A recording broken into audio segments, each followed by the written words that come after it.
be looking at Chapter 7 of Livingston's Anatomy of the Sacred, and his chapter on society and the sacred, and the relationship between the influence of society on the sacred and sacred's influence on society, and so the relationship between these two entities. So, in this session, we'll be looking at types of religious communities, natural religious communities, and voluntary religious communities, and noting how religions emerge and take on a formal structure through what is called the routinization of charisma. It's one example of ways that religions have emerged in the past, some of the major world religions. We will also see the differences between sects and churches or denominations. And we'll finish up with a brief look at new religious movements and some of the characteristics of these new religious movements. So let's get started with session 15A.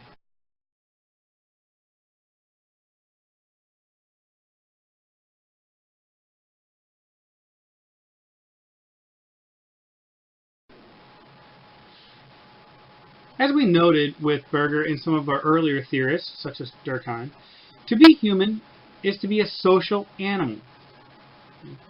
So we are born into a society. We're not born into a vacuum, but we're born into a society, into a culture.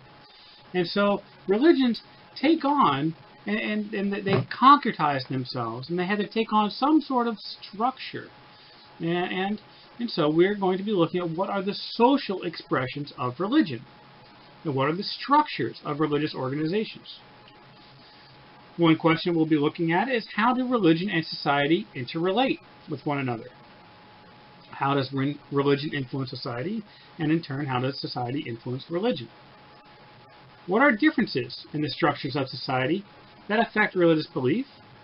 And in turn, what are those structures impacted and shaped by religion? Or how are those structures impacted and shaped by religion? And so these are some of the questions we'll be looking at initially in this session. So let's look at these types of religious communities. So this will be an overview. The two major types of religious communities are natural and voluntary. Those are two major types. Those would be type 1 and type 2. Now, under the voluntary type of religious community, you have two subcategories. And these subcategories are founded religious communities and church-type religious communities. And we'll talk more about how a founded religious community moves into a church-type religious community. But so you have natural religious communities and voluntary religious communities, and under voluntary you'll have like two kind of, I guess like 2A and 2B, founded religious communities and church-type. So in natural religious communities, membership in these communities is based on ties of kinship, race, nationality, or geography. Essentially, your membership in this type of religious community is not a choice. Okay? It's in communities, say like primitive societies that some of the earliest anthropologists studied. You didn't have a choice in your religion, and so there's a little difference between the religious and the socio-cultural life of the community. So it's there's typically not more than one religion around, and so you're born into the culture, and the religion is part of the culture, and so it's a natural kind of religious community. The religion permeates all aspects of the society. In these, the individual is born into or marries into the group, and typically they don't make any effort to evangelize or to bring outsiders into the faith. Now, if you look at some modern communities, we can look at the Amish. The Amish, a Christian group, they don't evangelize, and their interest is not to bring outsiders into the faith, but you are born into their group. So now Amish can decide to leave, but they have one of the highest retention rates of all religions in the United States, something like 92 or 93% of people born into into the Amish community will remain Amish. So, the idea is that it's a blood, it's a kinship, or it's a race, or a geography that it's not a choice. It's not a choice that you make. It's like, I'm going to be part of that religious community, and so it's actually something that you were born into. Now many of us were born into a specific religion, but it's still was still choice. I mean, it was still a choice to make to be or not be a practicing member of that faith. And you may have defected from the religion in which you were born. But for natural religious communities, I mean, that's really not really, it's not really an option. I mean, you can defect, but as far as the Amish, if you do defect, well, I mean, if you do eventually defect after joining the church, you're shunned. And shunning is a very powerful way. I mean, you lose your family, you lose your friends. I mean, they literally will not speak with you because you are no longer a member of their community, and so it's a very close community. And so, just looking at some of the questions, what kind of problems do you foresee? Well, in natural religious communities, you have these issues of rights of fertility and procreation. It's like you have to have relatively high birth rates in order to keep these natural religious communities up. So, this on the next slide here. So you look at the importance of the rites of passage in natural religious communities in order to keep their numbers up. You have fertility, procreation, marriage, and death. It's if you're not replacing the people who are part of the group, and if your replacement rates dies, I think the group is going to be in steady decline because you're not seeking outside converts to your religion. It's a natural thing. So it's something that you're born into. And so you need to keep the fertility numbers up, and the people that are in that group need to marry within the group. So it's one of the problems that Judaism has been facing in the last 60, 70 years or so. Was that you have, if you see it relatively steady decline in practicing Jews, and one of the issues is that as Jews kind of branch out into non-Jewish communities, and just like the rest of going to universities or working in a workplace, they're meeting and marrying people outside of the Jewish community, and they have relatively low birth rates. And when the children are born, there's the question of like, well, are these children going to be raised Jewish or not? So especially if you have like for Jewish women. So are the Jewish children going to be raised Jewish, or are they going to be raised the denomination of the other spouse? So that's really an issue. And so now for the Amish, they have really high retention rates, and they also have relatively high birth rates. And so that's how they've managed to maintain their numbers for so long. Another aspect of natural religious communities is ancestor veneration. Ancestor veneration, it joins the community together and provides models for behavior. So you can see this in some Native American communities where the ancestors, in say like Shintoism or something along those lines, or you look to the ancestors as models for behavior. And so when you have a relatively close-knit community, they serve well as models and providing models for behavior. So because these families are linked, it's kinship. There's a kinship there. Natural religions are often traced back to a sacred origin. You have this harmony between the divine order of things and the political order of things. This gives justification to the political order, especially if it is oppressive. Okay. So let's see. You can see this in some primitive religions where tracing themselves back to, it's like, oh, this group, this one particular family was presented with the kinship, and as royalty or something along those lines, and so there's a justification to the political order. It's like, oh, well, they were ordained by God, so, or whatever the divine is called. So you see this a little bit in medieval Europe, where you have the divine right of kings. I guess that in some senses it could be looked at as a natural religious community, because the vast majority of people were Christian in medieval Europe, and not necessarily practicing. But so you had the Holy Roman Emperor as well as the Pope, and in some countries, you have this. The king is actually God's spokesman on earth, and so it could be a way of justifying the political order. If you say, well, the king, the king is God's spokesman, will you be questioning that? Will you be questioning those orders? And so, but these are natural religious communities in the sense that you're born into them. It's not something you necessarily choose. And they're based on kinship, on blood, or by race, or geography, or things of that sort. So, and they have to be very careful as far as fertility numbers and retention. So to keep their numbers. Now, on the other hand, you have voluntary religious communities. Now, voluntary religious communities, the membership in these communities is based on common beliefs rather than common blood or kinship, but common beliefs. So special functions or sacred powers that transcend the natural ties of kinship or geography.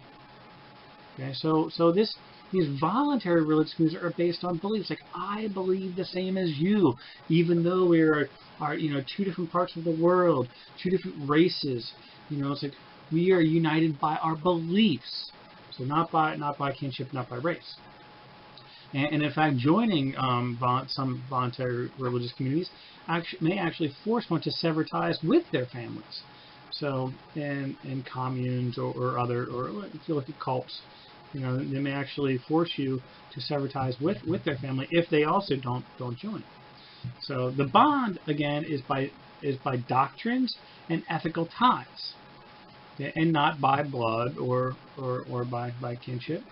And there's less emphasis on rites of passage, and the rites of passage are more symbolic than they are in, say, natural religious communities. So natural religious communities, rites of passage are, especially if you look at primitive religions, they're quite severe in the sense that actually send looking at when a child becomes a man, sending them out and having them, possibly go through 3 days of starvation or something along those lines until they have a vision, and then they come back and they actually go through this process of transforming themselves from boyhood to manhood. And then that's in the chapter on ritual that we didn't get to. But for these voluntary religious communities, they're more symbolic, of doing this. Say like for confirmation and Christian communities, yes, for Catholics it's a sacrament, but the idea is a symbolic, kind of acceptance, into the church, of being a quote unquote adult in the church, and so you don't have to do anything extremely rigorous for this. In voluntary religious communities, religion is not sustained merely by procreation, but by evangelization, proselytization, and conversion. So it's actually going out there and trying to spread this belief and try to convince other people to accept these beliefs. And so it's not merely by procreation. And here I note that there are two types of religious communities: the founded religious communities and the church-type religious communities, that we'll talk about right now. So the founded religious communities, these are, it makes sense, these are founded. They're founded or established. Okay? They're established by a charismatic prophet who brings new revelations or spiritual message. It is typically situated in a previously existing religion, and the leader reforms the religion with the new revealed insights. They reform, but they also establish something new. The leader gathers disciples and commands them. The leader has a certain charisma, someone endowed with almost supernatural powers or qualities that can command the attention and following of other people. The charisma helps the leader spark the new movement. Okay. So let's talk a little bit about this. Some of these, you can look at Islam. So Islam, it's established by a charismatic prophet who brings new revelations or spiritual message. Islam is the fulfillment. For Islam, Jesus was an extremely revered prophet. But the Quran is the final revelation. the final revelation. So to Muhammad, and so it's establishing. It's situated in a previously existing religion, or at least aware of that religion, and the leader reforms the religion with the new revealed insights. If we stick with Western monotheistic religions, Christianity. Look at Christianity. Established by a charismatic prophet who brings new revelation to her spiritual message. Jesus was born a Jew, and his whole teaching was that it's like, oh, I'm not abolishing the law, but I'm coming to enlighten, to finalize the law. So, but he's not trying to abolish all, but reforming it to it's like, this is the new teaching. This is the new teaching, and in that certainly Jesus was gathering as many followers as he did. A certain charisma, but able to start this new movement, which is typically situated in an already existing religion. So, Buddhism is also an example of a founded religion. The Buddha, sitting under the Bodhi tree, has this enlightenment, and his idea is achieving enlightenment. He had followers moving along with him, and so these founded religious communities they're founded by an individual. By an individual who is claiming to have new revelations or a spiritual message from the divine. So now there's huge problem in these founders. What happens? What happens when this founder dies?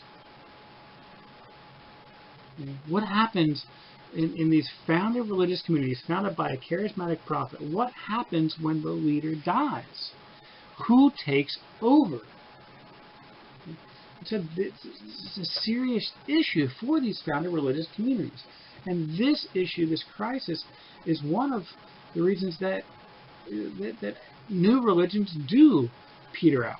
I mean, religions are beginning all the time. We just not aware of them because they never gain the momentum, because after this leader dies, essentially the religion dies with them. So, because some of these questions that we have to ask: when the leader dies, how is the spiritual authority passed on? Is it passed on through blood, or passed on through some other means? Okay. Now, again, being overly simplistic, you have this issue in Islam. So when Muhammad dies, does the teaching, the spiritual authority, does it get passed through his bloodline, or through his discipleship line, or apprentice line, or the other spiritual teachers that were following him? And so, who becomes the next leader? Well, this is a huge split in Islam, even to this day. So, who becomes the next leader? So, many religions don't survive their founder's death because of factions that form. And so there's this whole series of groups that start battling over power and different interpretations on what the founder would have said. They start facing new issues, like, oh well, what would the founder have said about facing this or facing that, and there become different answers to those questions, and so these different factions form, and you don't have this cohesion. So with the death of the founder, the future of the spiritual fellowship rests on its message and its organization, rather than on the leader's personal charisma. Okay? So if you look at Christianity, okay, Jesus died. We have this new issue. Our church is spreading. What are we going to do? It's like, well, what would Jesus have said? What is the message of Jesus? And that's what the letters were all about. All these questions, the letters of the apostles. So the letters to the Corinthians, or letter to the Galatians, or letter, so these letters that are found in the New Testament are addressing questions that are brought up by these new Christian communities and trying to look, okay, what is the teaching? What is the message? And so because they can't run off and ask Jesus, like, oh, okay, how would you answer this? And so the cohesion of the religion, it rests on its message and its organization rather than on the leader's personal charisma. And so what you have is you have this process. You have this process of a religion moving from a founded religion with a spiritual leader, with a charismatic prophet, to an organized church, to something that is structured with a cohesive message and some semblance of organization. So there's this important process, and this process is called the routinization of charisma. This is essential, okay, understanding this process. So it's the process by which a founded religious community moves into and becomes a church-type religious community, which is, so here's the process. This routinization of charisma, the standardizing of doctrine, discipline, worship, and organization. To survive, when a founder dies, when a religious founder dies, to survive, the group needs to, one, collect and systematize the oral teachings of the founder. Rarely does someone walk around behind the founder writing down everything that he or she says. The founder doesn't have a scribe or a note taker. So what happens is the people have to get together and start collecting and systematizing these oral teachings of the founder. So, oh, okay, well, what did he or she say about this? What did he or she say about that? And so there's a problem of having a faulty memory in this. So, because time may have passed, generations may have passed. They're being passed down and passed down and passed down, and trying to recall. It's like, oh, well, And so there may be some inaccuracies there, but we can talk about that at a different time. So, secondly, first you have this notion to collect and systematize oral teachings of the founder. Second, this results in an official canon. We talked about canon in the last section. Official canon of sacred writings of the religion and its teachings. So pull all these things together. It's like, aha, okay, this is our doctrine. This is our doctrine. These are the teachings of the founder. These are the teachings that we, as a community, adhere to. This is our canon of sacred writings. And from this, they often, will create a creed or standard of belief for people to join the movement. Look at early Christianity, where you have the Nicene Creed. And what is this? Well, this is a result of issues of all these different, you have all these different cities and all these Christian communities in these various different cities, not really sure what, practicing different things, doing different things, and so they needed to come together. The Council of Nicaea, brought all these people together. It's like, okay, we need to say, what is it that we believe? What is our creed? What do we believe? What is in and what is out? So now, one of the reasons they have to do this is because of this third issue of defending. The group needs to defend itself against society and against internal struggle. Okay? Now, defending themselves against society, this is called the apologetics. This is justifying one's belief. Okay, it's not saying I'm sorry. It's actually justifying one's belief or giving reasons for why that communities believe as they do. So when people write in early church, like, wow, the Christians practice this, they eat the body and drink the blood of their founder. What are they, cannibals? The community needs to respond to something like that. It's like, and And so he's like, no, no, no, no, it's not, it's not cannibalism. I mean, there is a change taking place in the Eucharist, and the Eucharist is a memorial, but it's a commemoration. But there's, especially for Catholics now, there's an actual transubstantiation taking place. It's not. So there's like official teachings of the church defending itself against outside society, and also defending itself against other internal struggles, against people who may take a certain teaching and run with it. And this was one of the struggles in the early church was against the Gnostics. You may have heard of the Gnostic Gospels, but against the Gnostics. And so a group of people are like, okay, this teaching of the Gnostics is not what we believe, and so it would be heretical to believe that. So that's this third process in this routinization of charisma, by how like a founder religious community becomes a church type religious community. So, and fourthly, you have this idea of standardizing worship and discipline. So this is just to be consistent across the board. You need to standardize the ritual.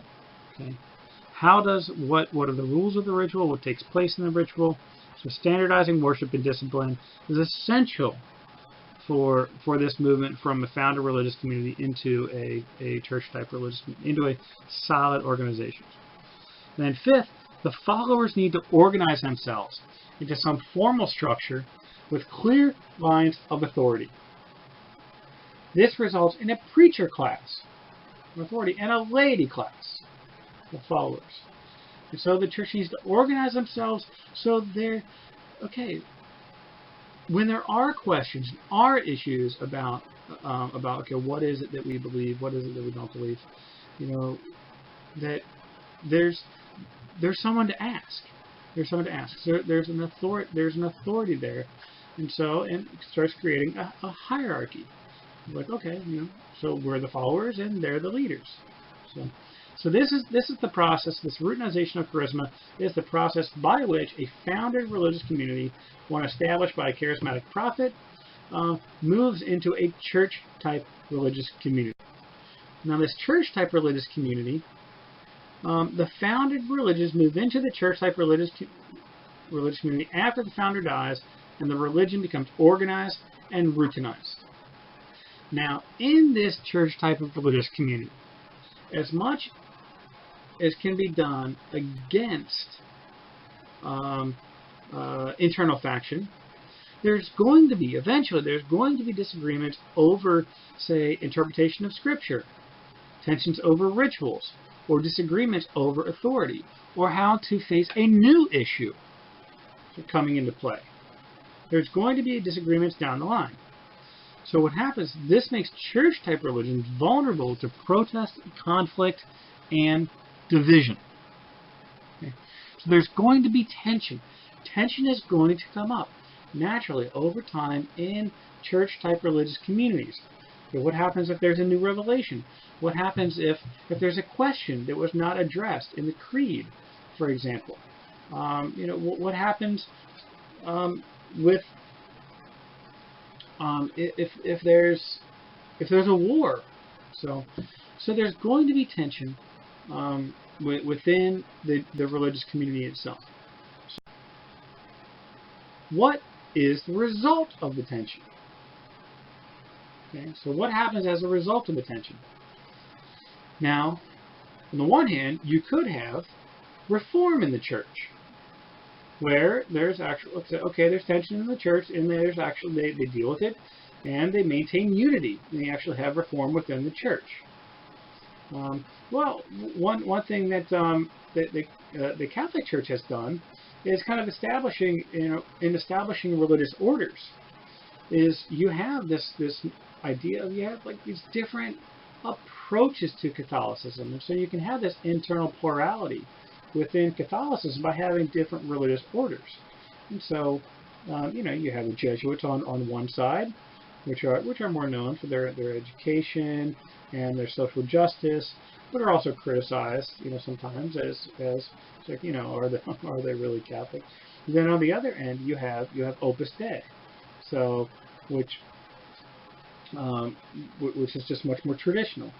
And so, but both of them are within this larger umbrella of the Roman Catholic Church. So, but by establishing religious orders, you're allowed to have like a little bit more internal plurality to kind of deal with this issue of compromise and internal plurality. So, well, there's also an issue, with the tension. The tension could be so great that the group that is leading the tension or the faction group break off. They break off and form what is called a sect. When dissidents gain enough followers and the church does not want to compromise, there is a break from the parent church body. Now, there are reasons. There can be reasons for this. One, the new group, the new sect, has discovered in the original teachings norms of belief and practice, once delivered to the saints, that are now overlooked and denied. So this is an instance where the church type, the church religious community, over time, over generations, just starts moving away, further and further away from the original teachings, and a group comes along, such as Martin Luther, who was a Christian. He was a monk actually, and he saw all of these things wrong with the church, and he posted his theses on the church door at Wittenberg, and some of them had to do with the church selling indulgences.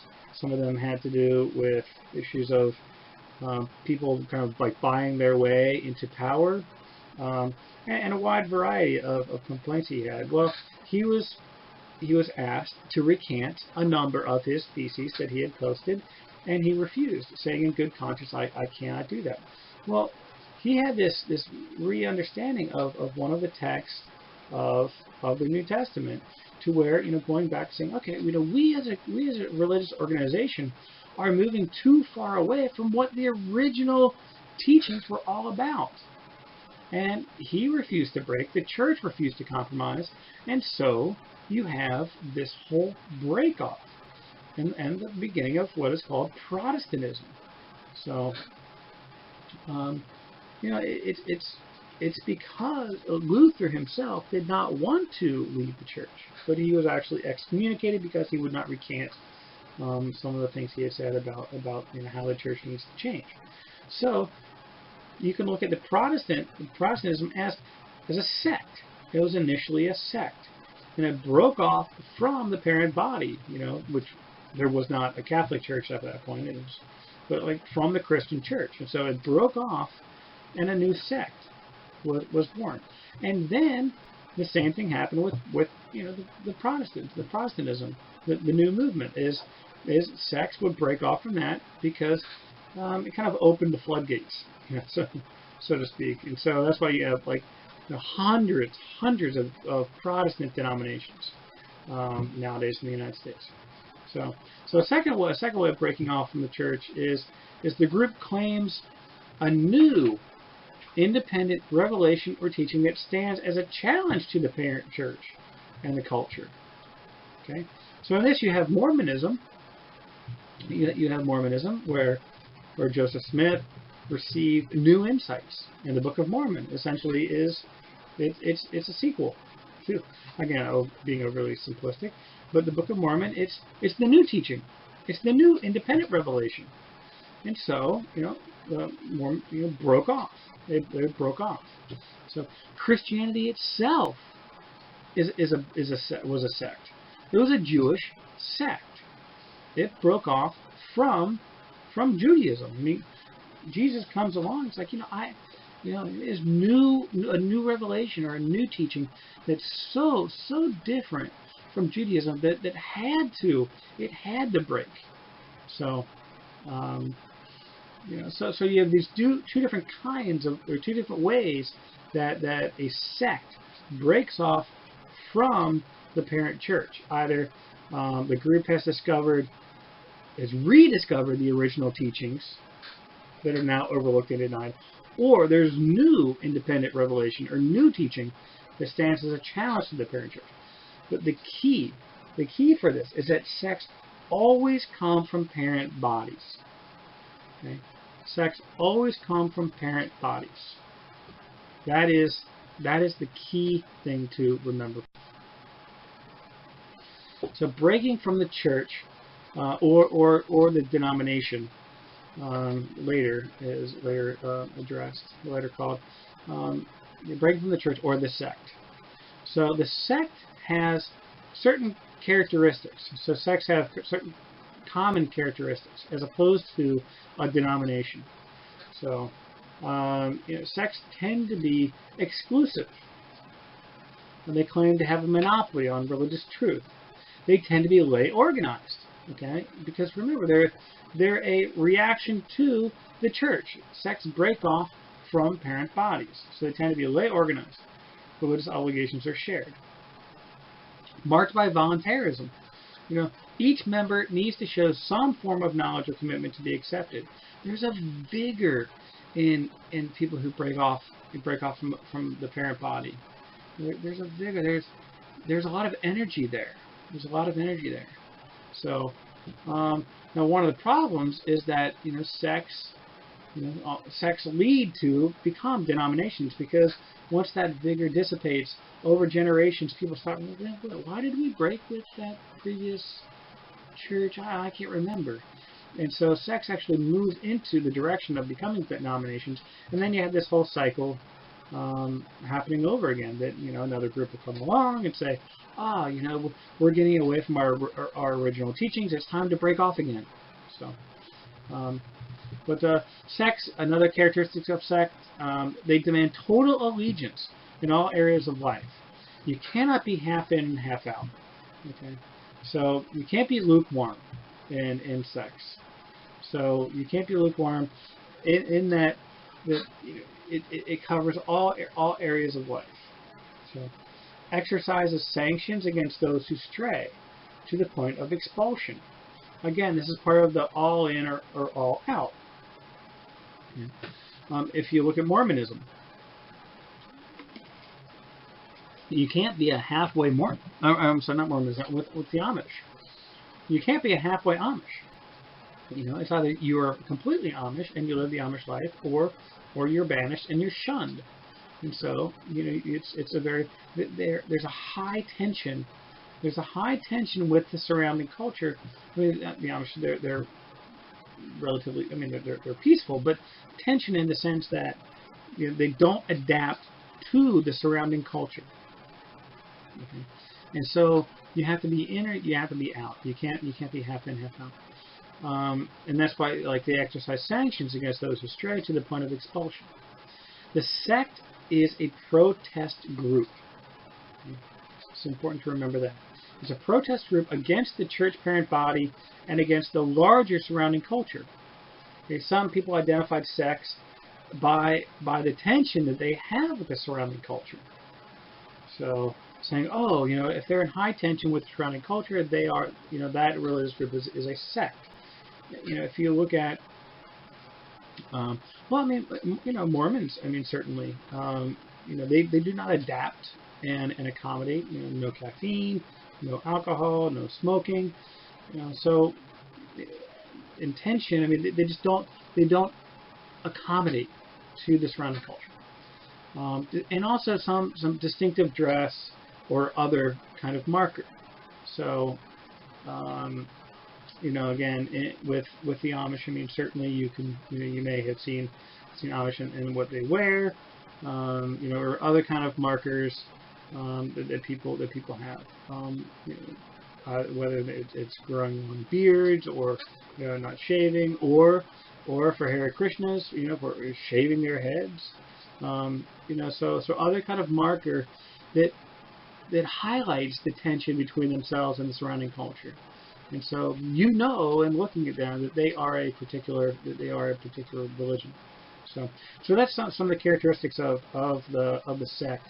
But the idea is that the sect breaks off from the church body, and you're either half. You can't be half in and half out. You're either in or you're out. and this first generation is even bigger. Now the problem is that all sects lead to become denominations. Okay? It's hard to maintain that kind of tension with surrounding culture over generations. Over time, upward social and economic mobility of its members and the change from voluntary membership to ascribed membership via birth will result in the sect moving in the direction of a more culturally accommodating denomination. Okay. Our parents or our grandparents lead a movement. They're behind it. They join a new church or a new religion because their old church, was not cutting it for them, or was straying from the original teachings. That's fine. Well, 3 generations later, the great grandchildren don't have the same vigor as the generation that left. So the generation that initially broke off, just kind of loses its tension with the surrounding culture, and you have intermarriage, which decreases the tension with the surrounding culture. You have, great grandchildren not really understanding. It's like, oh, why? How come we're not allowed to dance? What is that? What's that teaching? How come we're why do we need to wear just black and white clothes all the time? So the idea is that the sect will move in the direction of denomination until you have another group, protest group or something along those lines, saying, wait a minute, we're getting too far away from what the original teaching was. You see this in the Anglican Church or the American Episcopal Church, with a breaking off, looking at their having an openly gay and practicing bishop. And so the idea is like, is there going to be a schism in the Episcopal Church in the United States as a result? And it's part of this idea. It's like, okay, some people like, wait a minute, we cannot be that culturally accommodating. This is going against the original teaching of our religious group. We're going to break off and start a new religion, or start a new denomination, or what they see in their eyes, start the true religion, or recover the true religion, because their current religion has gotten too far off track. But over time, the sect becomes more tolerant of other groups and more tolerant of internal plurality. So again, we're talking generations go by. So eventually the sect turns into a denomination until there's another reform movement. As mentioned above, the cycle continues. And this can result in a new sect or in a transformed denomination.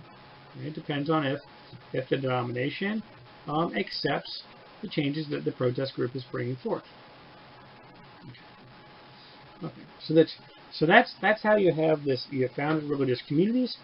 They move into church types, and then church types have this issue of sects breaking out, and but even the sect, it being a protest group, will move into the direction of denomination until it then has a sect breaking off from it.